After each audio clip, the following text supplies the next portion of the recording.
Russia keeps on losing crazy amounts of equipment as they try and push forward on the battlefield.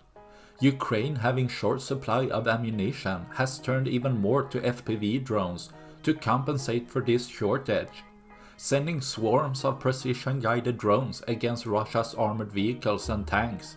Often strapped with RPG warheads, these can easily penetrate the thinner armor of Russia's armored vehicles, and as seen when a BTR-82A gets hit from the side, the ammunition inside immediately detonates, causing the armored vehicle's parts to fly all over the place, tossing the unmanned turret up in the air, leaving around 1/3 of the vehicle left, destroying another of Russia's armored vehicle, leaving one less for tomorrow. That's all I had for this video. Please like and subscribe for more. Thanks for watching. Bye.